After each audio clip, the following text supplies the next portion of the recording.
Molokai isn't exactly the kind of place you stumble across by accident. It's quiet, grounded, the kind of island that holds its secrets tight. My first stop wasn't the beach or the tour office. It was the quilt shop.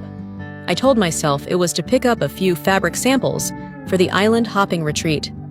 But Dexter's cold case was still whispering in the back of my mind. Inside, the air smelled like starch and sunshine, that mix of cotton and salt that only quilters would notice.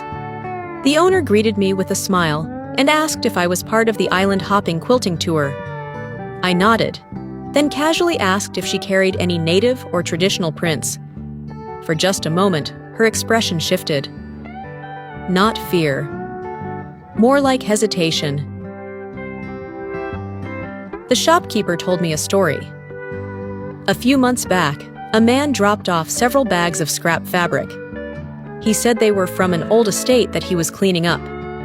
When she sorted through them, she found 7 aged cloths tucked between the scraps, each with a rubbing of a stone carving. She thought they were interesting, beautiful replicas. She sold 6 of the pieces when a kahuna, a keeper of the knowledge, told her what they really were.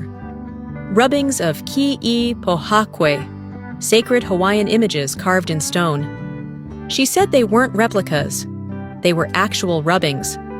The shopkeeper showed them to the local police, who dismissed them as tourist art fakes.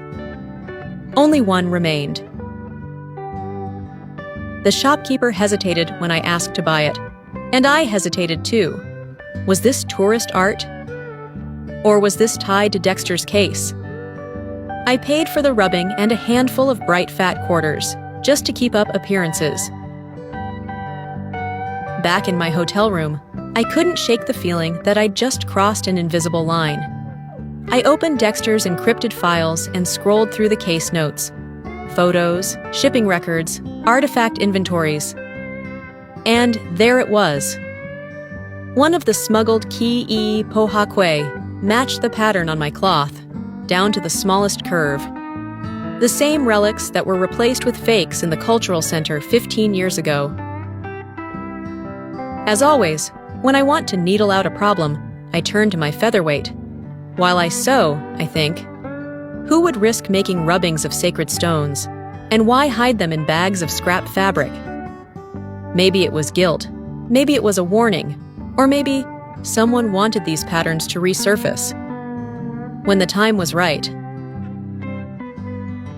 What do you think? Is the rubbing a clue or tourist art? Comment below.